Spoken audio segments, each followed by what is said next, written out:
Waterfowler41 here, and I apologize for my hiatus. I actually got shingles a couple weeks back, so I've been kind of on my deathbed for a bit, but we are good, we're cured, we're ready to go. We're going to dive right into a project here, and today we're going to be installing the Form headlights on my 2020 Ram Rebel. So these are LED projector headlights.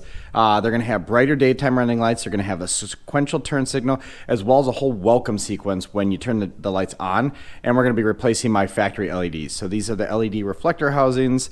They're good, but there's always room for improvement, and that's why we're going to go with the Form lights. So without further ado, we're going to dive right into the project and get digging into this truck so we can get these headlights on the truck and see how they look. All right, so let's talk through the tools that you're going to need to replace your headlights. And again, we got to pull those headlights out to put the new ones in. So the first thing we're going to need is obviously a ratchet. I like using my rigid one. You're going to need a 10mm socket as well as an 8mm socket. Then you're going to need a 10mm wrench, because we're gonna have to reach way up behind this little cheek here and get a 10mm bolt out of there, and the wrench is the only way to do it. And then on top of that, you're gonna need a trim tool, because we're gonna have to remove all of these little plastic push pins from the top of the shroud so we can get this off and get access to everything. As far as disassembly, so we are gonna need to pull the top shroud off, pull this plastic trim off, then come down here, pull some of our fender flare out so that we can get access to that bolt. Then we're gonna pull these cheeks off, we're gonna unattach it all along here so we can get access to 3 bolts that are behind this light so we can pull the whole headlight out, and there's some other bolts up on top. So a lot of the bolts are 10mm. The 8mm is needed if you have factory fender flares. So they use 8mm bolts, and we don't need to take all of them out. We just need to take a few so we can pull the fender flare off, but we'll get to that in a bit. Let's first start with this top shroud push pins. Let's go ahead and pop those out. We'll get our trim removal tool and knock that one out. All right, so once you have all of those push pins out, if this is your first time ever removing the shroud, understand or note that there's actually a little lip here. So when you pull the shroud out, you gotta basically pull it up a little bit, push it back so it undoes itself from the top of the radiator support and then pops out. So just like that. And then you just wanna be careful here and over here, and boom, that guy is out. We'll put him off to the side. All right, so the next thing we need to do is focus on here. Bunch of 10mm bolts right along the edge here, and this will pop right out. So there's one here all the way across the top. Let's go ahead and pull this whole piece out. It comes out as one piece. I know it looks like 2 pieces here, but it's actually attached. And then that'll give us access to all of the bolts up on top of the headlight, which start here and goes through. All right, in addition to all of those 10mm bolts across the top, you're gonna have a push pin on each side. These are really deep push pins, so you're gonna need a flathead to pop up the center section, and just pull the center section completely out. Don't try to pull it partially out because it's not gonna come out.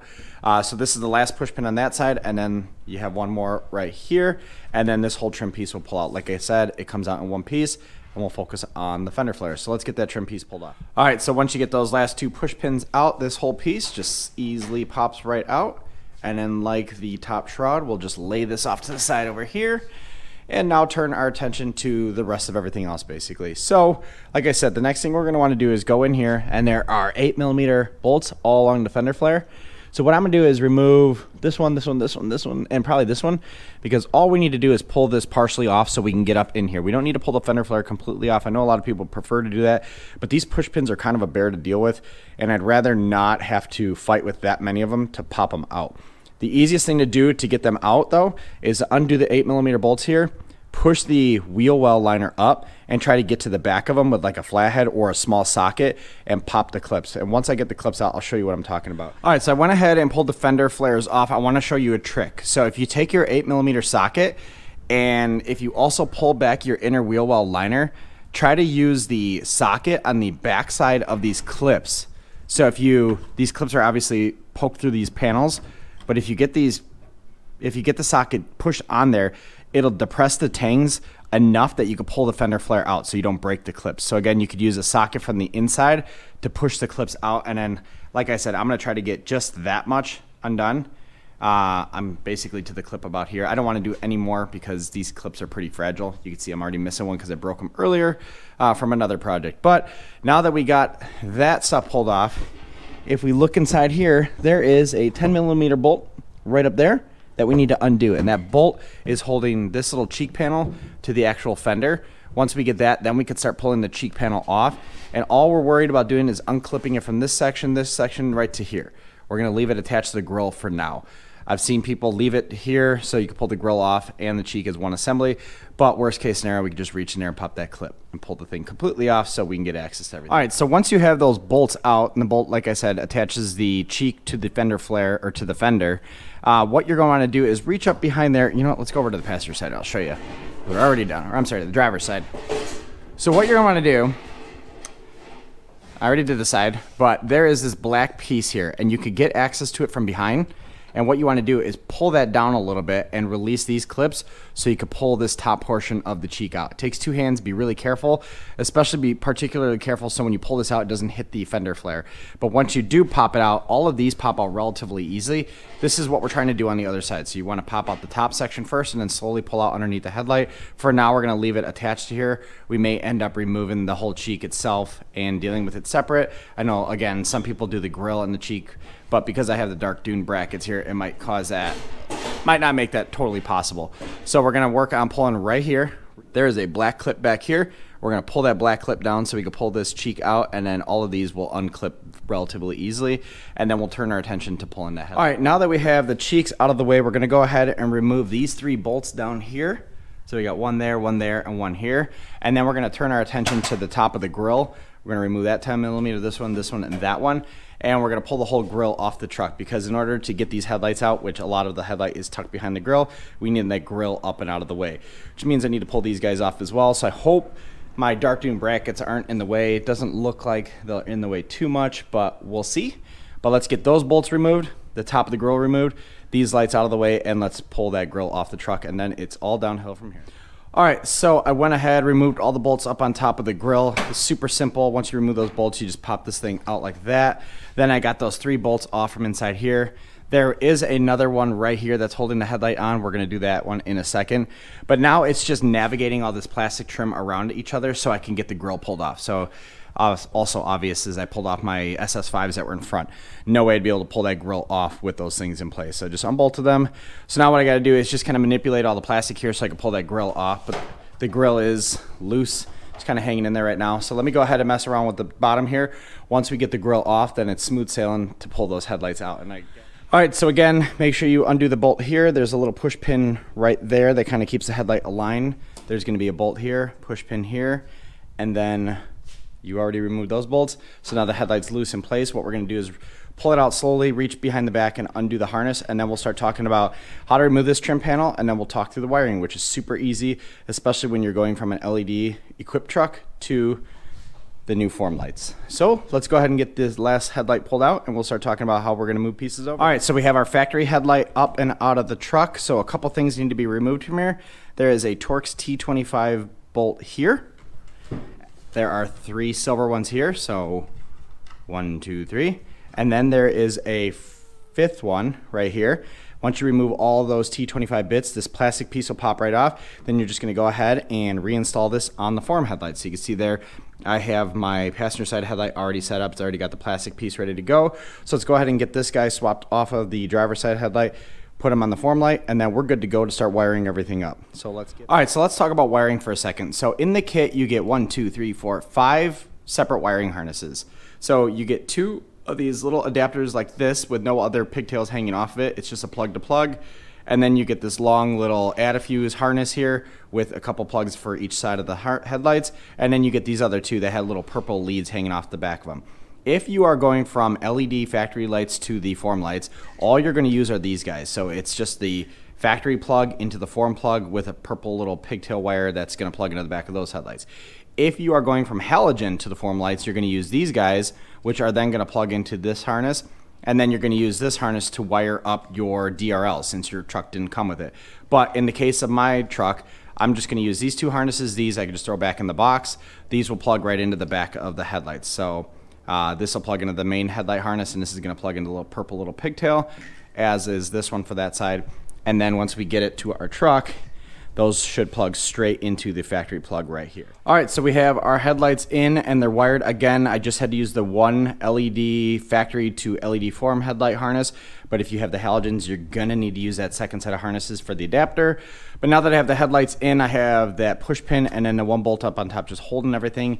Now I'm just gonna reverse all the steps. So grill, cheeks, fender liner, good to go. So let's go ahead and quickly redo all that stuff so then we can take a look at how these function. But all right, so everything is fully reassembled. So from a reassembly step standpoint, obviously put the headlights in first, don't bolt them completely in.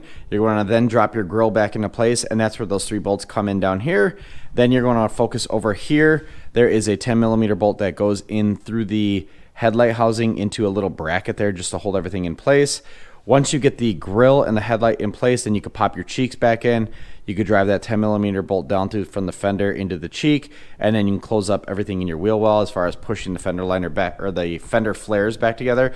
Obviously repeat the same thing on the other side of the truck, and then you are good to go. Then on top, you got this little trim piece here, as well as the fender, or the radiator shroud. This part's very easy to put in. I'll say the biggest bear of the whole project was that bolt that goes from the fender into the cheek, but it just feels like it's a mile long because you barely have any access to it. You're obviously doing like an 1/8 inch at a time to get that thing loose and tightened. But once everything's installed, those headlights are looking awesome. So let's go ahead and get the camera situated, and we'll take a look at that startup sequence, the sequential turn signals, and then we'll take a look at the cutoff line, and then we'll go find a dark road here, and we'll see what the coverage looks like. But let's get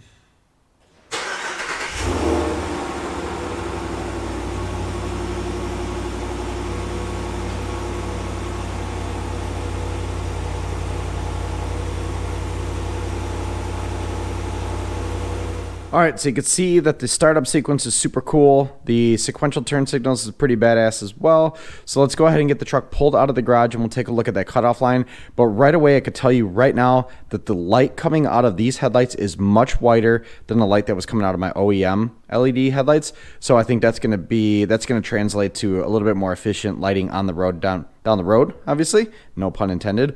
But let's go ahead and take a look at that cutoff, and then let's go back to our dark road and take a look at the coverage of these things. I'm going to aim them first, so I'll leave the aiming sequence down in the description below, but there's a whole process that you got to go through to make sure that your headlights are aimed properly. These aim just like regular headlights. There's an adjustment screw right up on top, or on the back of it, I believe, and you want to make sure that you're adjusting these so you're not blinding oncoming traffic. They look pretty good, but I think there's some minor adjustments that I want to make. But again, the cutoff line, let's go take a look at that. Let's take a look at the coverage and then the overall throw, and really just the quality of light. That's the other thing. If you're upgrading headlights, you obviously want better quality light coming out of those things. So let's go ahead and find our dark road and take a look at how these perform. All right, so before we go take a look at how the factory LED reflector headlights perform on a really dark road, I just wanted to show you the cutoff line here. Now, typically I'd shut off the lights, but whatever. All I want to do is just kind of show you what that line looks like. For LEDs in reflector housing, this is a relatively crisp line, but that's the benefit of moving over to projectors, is they're going to give you a very dialed in line here, which means you're not going to have any sort of glare bombs or any spillover of light, because basically you're losing light when it's spilling up over that line, because that's, you know, non-efficient use of the light. You want it all below that line where it's going to be out in your field of view. But anyway, side note here, when folks throw LED bulbs in halogen housing, so headlight housings that are built around the halogen bulb, this is where they end up getting glare bombs. So you'll get a line, but you'll also get a ton of spillover up top, and that's what you end up blinding the oncoming traffic with. But anyway, back to the point here. Just wanted to show you that line of the factory LED reflectors, just so we have a comparison versus the form lights. All right, so let's take a look at that cutoff here. Again, I didn't turn off the outside lights on my house. That really doesn't matter. We're not looking at total light output. All I wanted to illustrate here is just that super clean cutoff line. And this is my favorite part of running projectors on any sort of car. So this reminds me a lot of my last truck, where I retrofitted the projectors with, you know, higher intensity, better quality ones. You get a very crisp line here, and you get no spillover. So if you remember with the reflectors, I was getting a little bit of spillover, which means that's light not going on the road and not being used effectively. So you want to limit that as much as possible. That's why a clean cutoff line means a lot more than just, hey, just for looks. It actually means the lights are functioning much better than if you had spillover. And again, I'll say it again, when you put LED bulbs in a reflector housing, so if you have OEM halogens that came in your truck and you put LED bulbs in there, this is where you get a lot of glare bombs. You could see with a projector, you avoid all of that. So 100% of the light coming out of the form headlights are being used on the road here. So awesome, super clean cutoff. All right, so let's go ahead and take a look at the factory LED reflector housing headlight coverage. So there you go. That is just the headlights. So fog lights are off. That orange you're seeing is from the backlighting inside my fog lights. But this is to give you a sense of what that factory LED coverage looks like before we go over to the form. So it's got pretty good distance. And side to side, it does cover most of the road that we need. And again, this is a completely dark road. So they are, by all accounts, very good for a factory headlight, but there's always room for improvement, which is why we're going to move over to the form headlights. Plus, it comes with some other features that I really like. But again, just wanted to give you a sense of what these headlights look like on the road if you don't already have these, or if you're just trying to see how these perform against the form lights. So here's your factory LED reflector housing headlights. These are not the premium LED ones that come on a limited and TRX. These are the ones that come on the LED non-limited version. So these are like the fatter LED headlights. Anyways, this is the coverage, so let's go ahead and get those form headlights installed, and let's take a look at the coverage from those lights. All right, so we have our form headlights installed. I'm gonna apologize in advance, a little bit windy out here, but I wanted to get this section filmed here. But anyway, we're on our dark road. Headlights are off. All you're seeing right now is the lighting output from the top and bottom strip of the headlights. So they are very bright, and if you don't believe me, let me go ahead and step down. You can see the strips themselves are on, but the headlights are off. Again, I apologize for the wind here, but let's go ahead and fire up the headlights here, and we'll take a look at the throw, quality of light, and the cutoff. So there you go. But you could see the tons of coverage out there, and because they're projectors, you could really put that light where you want it on the road. And you see a nice sharp cutoff line there. And then as far as the overall color of the light, the white is excellent. It's very, it's a quality light that's coming out of those headlights, much whiter than what was coming out of the factory LED reflectors. But anyway, I'm very happy with the upgrade. Again, let's go ahead and turn out the light and turn it back on.